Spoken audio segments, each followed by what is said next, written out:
नमस्कार दोस्तों, स्वागत है आपका एक नए वीडियो में। तो आज मैं काफ़ी दिनों के बाद ये वीडियो बना रहा हूँ और लगभग 1 महीना हो गया मैंने वीडियो नहीं डाला।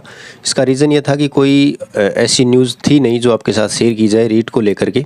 तो इसलिए मैंने सोचा कि वीडियो नहीं डालेंगे, आचार संहिता हटने के बाद ही डालेंगे। लेकिन अभी लेटेस्ट 1-2 दिन में ही जो है वो रीट को लेकर के वापस जो है वो गर्मी आई है और शिक्षा मंत्री ने 2 बयान दिए हैं जो शायद आपने देख लिए होंगे। एक वीडियो है शिक्षा मंत्री का और एक बयान है जिसमें उन्होंने बात कही है रीट को लेकर के। तो उन्हीं के ऊपर अपन चर्चा करेंगे। तो यहाँ पे पहली न्यूज़ आप ये देख सकते हो जिसमें उन्होंने ये बोला है, यानी इंटरव्यू में उनसे पूछा गया कि जो अपने शिक्षा विभाग में बहुत से पद खाली है तो क्या आप उनको भरेंगे वगैरह। तो उन्होंने यही बोला है कि हाँ, बहुत से पद खाली है, जिससे व्यवस्था है वो ख़राब हो रही है और हम इसको सुधारेंगे और जितने भी पद है उनको जल्दी से जल्द भरने की कोशिश करेंगे। ठीक है।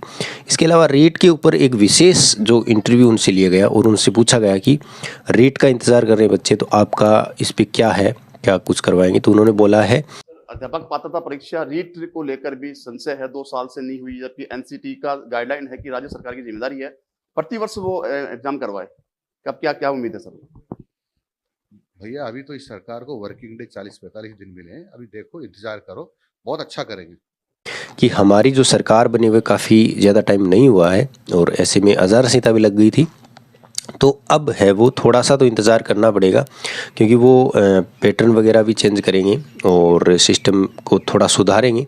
और उसके बाद उन्होंने बोला है कि बहुत अच्छा करेंगे, मीन्स हम जो पेपर लीक वगैरह है वो नहीं करवाएंगे और अच्छा करेंगे, मीन्स बहुत बड़े पदों पे वैकेंसी आएगी ऐसी हम उम्मीद करते हैं।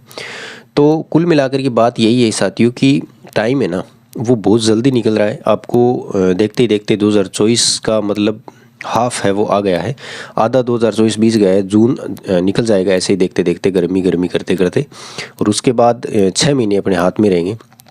तो एक चीज़ मैंने जो सुनी है वो ये है कि जो अगर गवर्नमेंट की यहाँ पे 2 मंशा है कि अगर वो 2 वैकेंसी पेपर मीन्स 2 वैकेंसी अगर करवाना चाहते हैं तो नया जो सेशन होगा अगला 25 वाला 25-26 का जो सेशन होगा उससे पहले एक 3rd ग्रेड की वैकेंसी वो करवा लेंगे किसी भी हालत में। यानी अभी 6 महीने हैं जिसमें नोटिफिकेशन वगैरह सब कुछ निकाला जा सकता है और अगले जो आपके फरवरी वगैरह ये जो महीने फरवरी मार्च तक पेपर करवा करके और पूरी प्रोसेस फिर कर करके और अगला जो सेशन स्टार्ट होता है 25-26 का उसमें टीचर है वो स्कूलों को दिए जा सकते हैं। अगर ये सरकार ये चाहती है कि हम तो एक ही वैकेंसी करवाएंगे लास्ट में, तो फिर ये मान के चलिए कि बहुत ज़्यादा टाइम लग जाएगा वैकेंसी आने में, क्योंकि वैकेंसी फिर नहीं आने वाली, फिर लास्ट में ही करवाएंगी गवर्नमेंट। कुल मिलाकर की बात यही है साथियों कि आपको अभी से अपना जैसे नोटिफिकेशन कोई आए, मान के चलिए कि जैसे अगस्त में नोटिफिकेशन आ गया रीट का, ठीक है, या घोषणा हो गई कि इतने पदों पे हम 3rd ग्रेड की वैकेंसी कराएंगे, जैसे 30,000 20,000 है ना, ज़्यादा तो पद नहीं आएंगे, एक बार इतने ही आएंगे।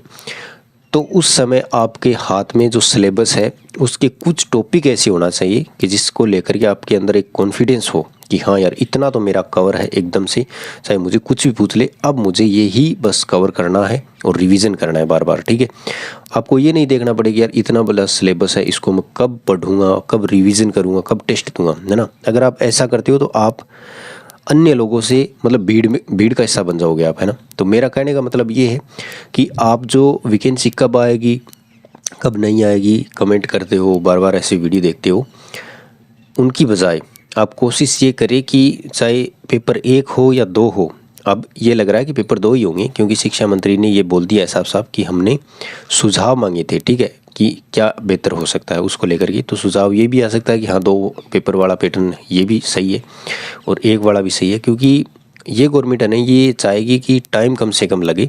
तो पिछली गवर्नमेंट का तो यही था कि वो बीच बीच में रीट को लेकर के बोलती रहती थी, पेपर की डेट 2-3 बार बढ़ा दी, लेकिन ये गवर्नमेंट शायद ऐसा नहीं करेगी। तो हमें यही ध्यान में रखना है कि हाँ ठीक है पेपर होगा, पद खाली है, ये पद खाली नहीं है ये अपने दिमाग से आप निकाल दें, पद बिल्कुल खाली पड़े हैं टीचिंग वैकेंसी करवाने के लिए। अब ये गवर्नमेंट के ऊपर है कि करवाए या नहीं करवाए। तो आप कुल मिलाकर के ध्यान इस चीज़ पे देना है कि मेरा जो सिलेबस है वो मेरे को कितना याद है और कितना कमज़ोर मेरा पोर्शन है। जैसे आर्ट वाले स्टूडेंट हैं उनको गणित से डर लगता है, तो मैं अभी आपको बता रहा हूँ कि गणित को थोड़ा मजबूत कर लीजिए, आपके पास टाइम है। साइकोलॉजी को बहुत से बच्चे समझ नहीं पाते जो नए हैं, यानी 2-3 बार पढ़ने के बाद ही साइकोलॉजी समझ में आती है। रीज़न ये है कि हमने कभी पढ़ी नहीं, है ना। जैसे 10वीं को छोड़ दो, 12वीं को छोड़ दो, हमने नहीं पढ़ी। कोई ग्रेजुएशन कर चुका है तो वो उसने भी नहीं पढ़ी अगर सब्जेक्ट नहीं लिया है तो डायरेक्ट हम जैसे पीटीटी या बीएड या बीएसटीसी परी का एग्ज़ाम देते हैं, वहाँ पे भी नहीं पढ़ी।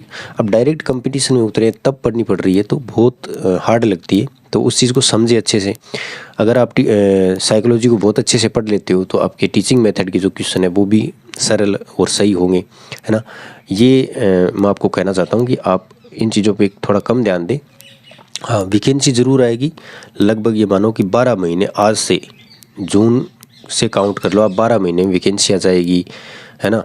पेपर भी हो जाएंगे, सब कुछ हो जाएगा और ज्वाइनिंग भी शायद नहीं मिलेगी 12 महीने में, लेकिन वैकेंसी ज़रूर आएगी, ठीक है। तो ये था वीडियो, कैसा लगा कमेंट करके ज़रूर बताइए। मिलते हैं नए वीडियो में, तब तक के लिए धन्यवाद। जय हिंद।